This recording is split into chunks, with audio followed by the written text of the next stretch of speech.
That shirt. Fuck you, bitch. Fuck you, bitch. Topuria tonight proved that he has got a very, very bright future. I mean, who's going to beat him at featherweight? I want that blonde, that paddy.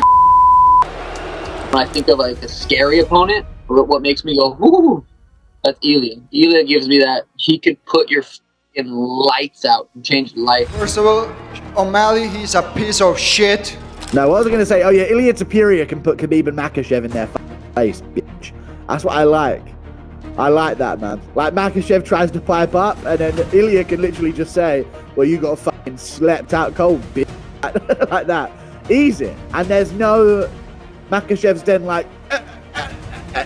they can't say anything. Ilia Topuria is true hell, shaped like a human body. This fighter embodies brutality and violence. He knocks out people one after another, and there is simply no one in his division who can compete with him. The biggest thing Ilia Topuria does very well is that he knows where he's dangerous and he puts himself there, and he's willing to put himself in the fire to get to where he needs to land a knockout shot. Right now, Ilia is a nightmare for any representative of the featherweight division. Recently, he announced his move to the lightweight division. Many gave him little chance of becoming a champion in the most competitive weight class in the UFC. But is that really the case? Every coin has two sides, right? Right now, we're going to reveal the dark, angry, and brutal side of Ilia Topuria, a side full of violence, chaos, and destruction. Let's go. The nickname El Matador in Spanish translates to the killer. According to the old traditions of bright and sunny Spain, this word is baptized in blood, violence, and pain. El Matador is a killer, a hired assassin, someone you can turn to for delivering death to an address. Around the world, Ilia is known as a hired killer who carries out executions by contract. But the path to this was incredibly difficult and thorny. Ilia was born in Germany, but at the age of 7, he moved with his family to Georgia. Yeah. I born in Germany.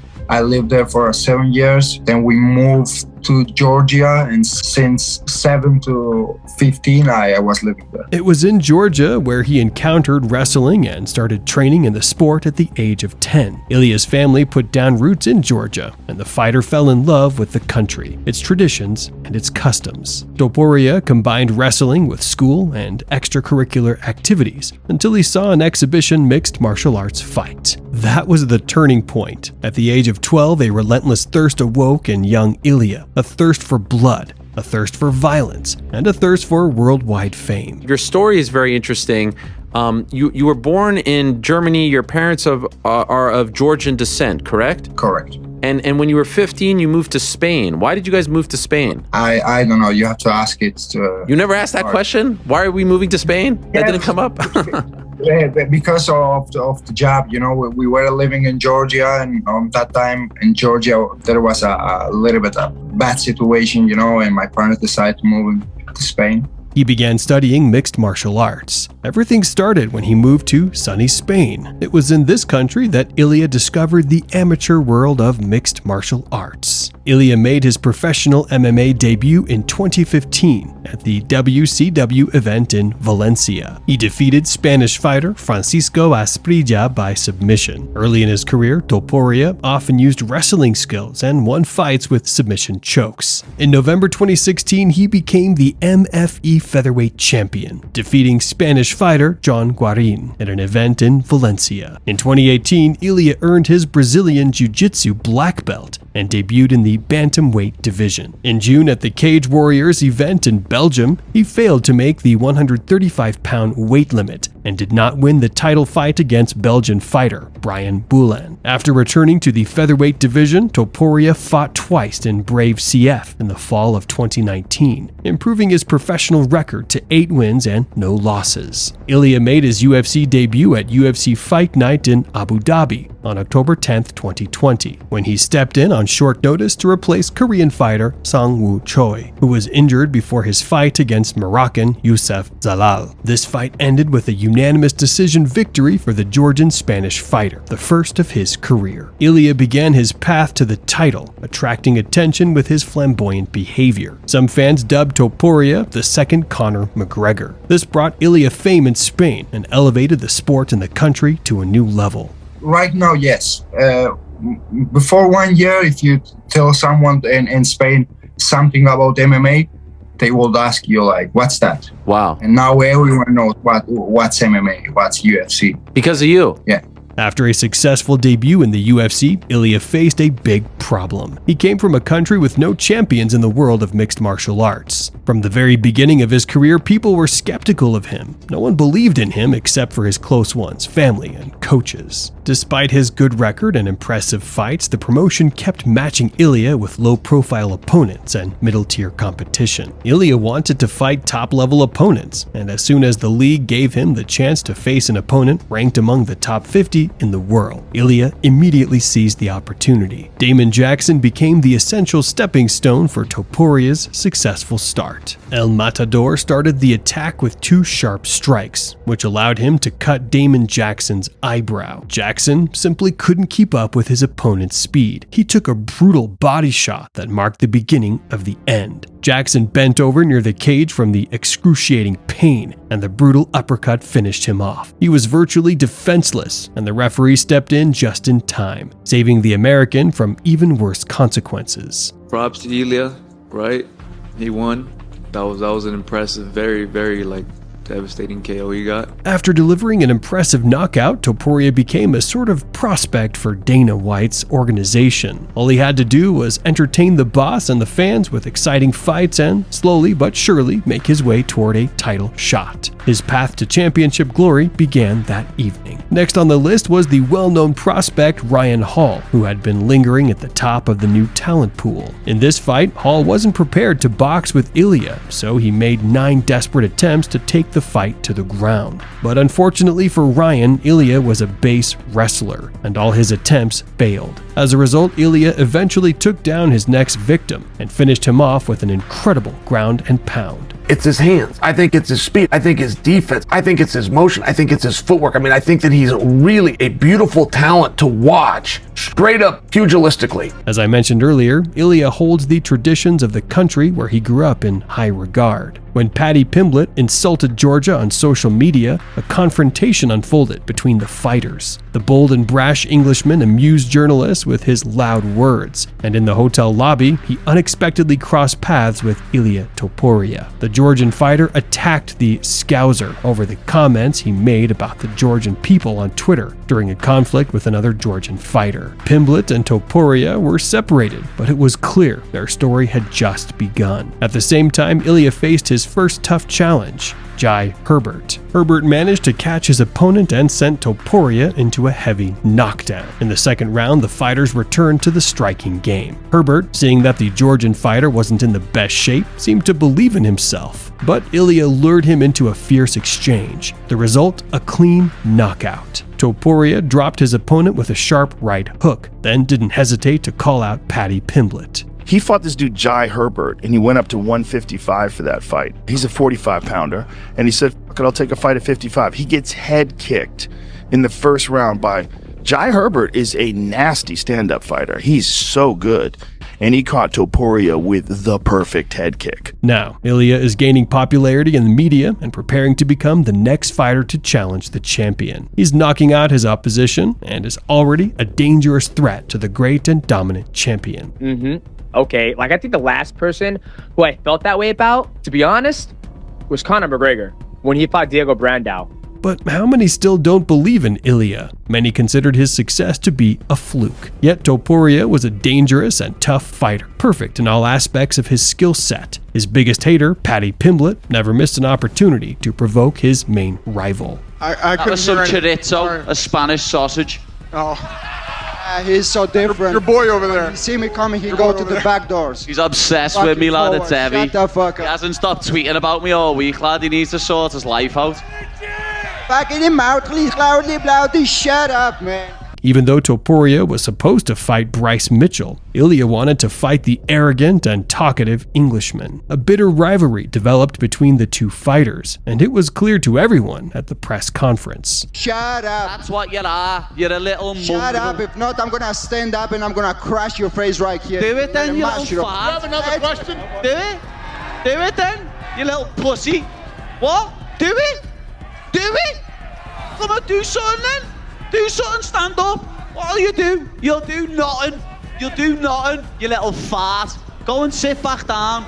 Sit back down, you little pussy. Puta. That night, Ilia lost the verbal battle for the first time as he fought in on two fronts. Ultimately, it was the disrespect from his opponent that pushed him over the edge. I don't care what he focuses on, brother. I really don't. All I know is I'm showing up to whoop ass. Yes, Bryce!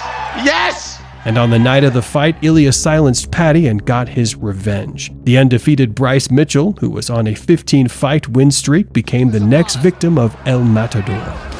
We check in with the coach, Dean Thomas, after a big left hand from Topuria. Dean. I tell you what, Topuria did three things beautifully. The low stance, the straight punches to the body, and moving Bryce backwards. If he can continue to do that, he's going to have Bryce in a lot of trouble in this fight. Bryce has to find a way to get moving forward and not take any punishment. Pretty good shot there by Mitchell after Topuria had landed a right hand. Topuria stuffed it. I think him stuffing the takedowns is what led to him getting taken down later in the round. He looks tired though, mouth wide open.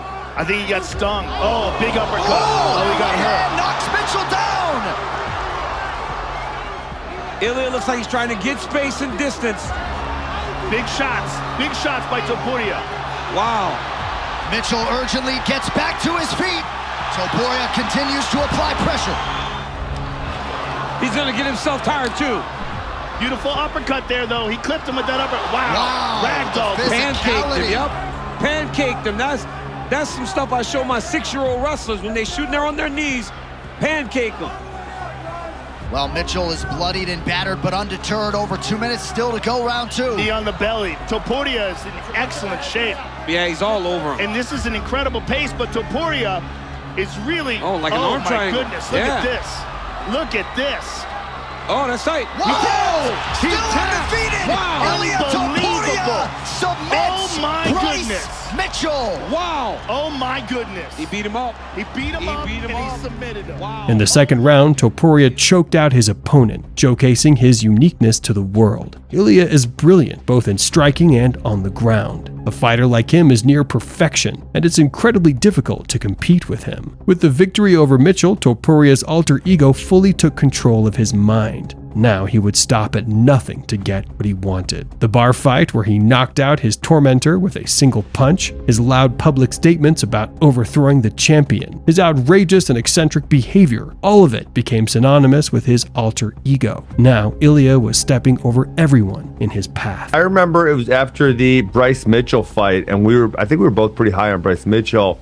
And Topuria just beat him everywhere. And it was like, oh my God, this dude hits hard. He wrestles well. He grappled well. I think he finished him with an arm triangle, if I remember correctly. And we were just kind of blown away. And then he had the Emmett fight, and it set him up. And it's like, yeah, there's a distinct chance this guy can beat Alexander Volkanovski. I think he's going to be a big star. We must all give credit to Josh Emmett for going the distance with this monster. But what Ilia was about to do next became history. He challenged the greatest champion of the division. As one of the greatest in the featherweight division.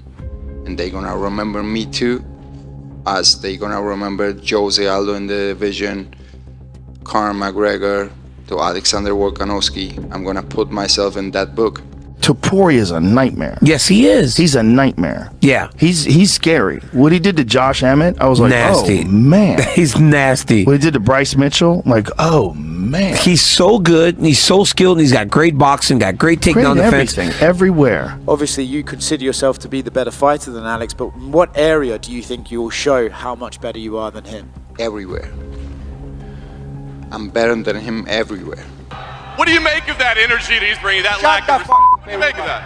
Shut the fuck up. Shut up, shut up.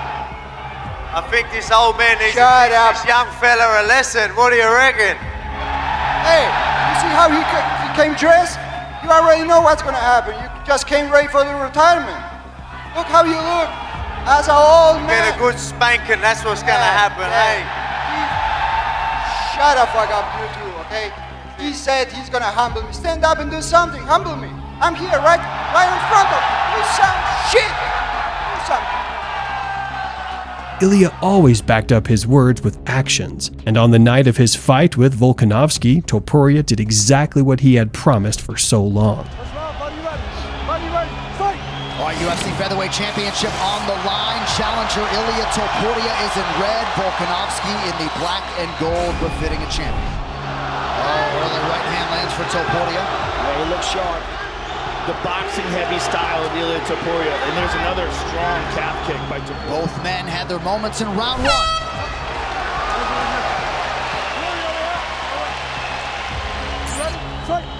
Competitive first 5 minutes. Volkanovski landed 5 more significant strikes. That's a good right hand left hook. Snapped it off beautifully there. Good shots. That'll do it, and new! The mark is into Spain! Ilia Topuria, the featherweight champion of the world! He said he was going to stumble and crumble. He didn't just beat Volkanovski, he sent the now great and dominant champion into a brutal knockout, becoming the new king of the division. El Matador is a true monster trapped in a human body. The division really sucks. We need a new challengers, you know. We need a couple of more fights in the division. So we'll see what's going to happen in the future, and hopefully we're going to have some clear challenger. But right now, there is nobody.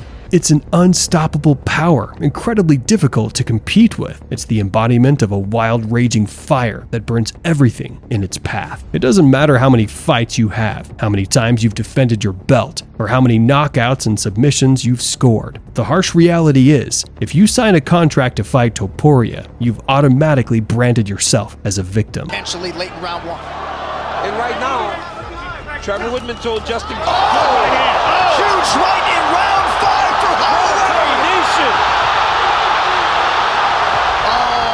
Holloway shows some mortality. Look at this. Holloway just told him, stand right here. Oh, big connection late. You know, that punches a chance. You know, that Ilia has is going to be very hard with someone like with Max, and with the Max and the Gaethje fight. You know, I wasn't surprised at all. I expected I wouldn't say expecting, but I picked Max to win. I was quite surprised how people thought he didn't stand a chance. If everyone thinks you have no chance against the best boxer in the UFC, does that make you the loser? Topuria's goal is to step into the cage and prove critics and experts wrong, right in front of the whole world. El Matador is once again burning with bright flames, ready to commit his next kill. What makes me feel very excited about that fight is that no one could knock him out, and I'm like, there is no way I'm not gonna knock him out. I will be the first one to knock him out, because every time I watch him fight, I'm like, I'm way better than him. If you put me only with him in kickboxing or in boxing, even in a chest match, I beat him. Like, well, whatever you wanna do, boy, I can. We all clearly remember what happened next. Needed for the undisputed UFC Featherweight Championship. No surprise that Max Holloway does not engage. Topuria takes the center of the octagon, lands his jab early round 3. So in many respects, it has been power versus volume tonight. Bigger shots, DC, would you agree, for Ilia? Yes, the bigger moments, but the volume, the activity has gone to Max Holloway to this point.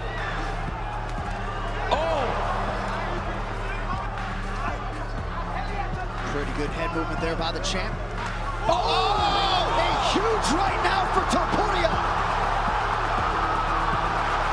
Holloway gets out of the pocket. Max got a chin on him. But he was hurt. That's the first time I've seen him stunned like that. But Ilia's got to be careful that he doesn't punch himself out. Oh, massive knockdown for Topuria. And still, he does it again. Ilia Topuria. This dude at 145. My God, dude. Oh goodness. Holy cow. My name for the entire life. When they gonna start to talk about mixed martial arts, I want the people to have to mention my name. Topuria's alter ego is exactly the element that terrifies his potential opponents. Such is the brutal reality in which El Matador lives. In life, he's a model family man and a restrained gentleman, but once the cage door closes, he transforms into a true demon, intent on taking the soul of his opponents.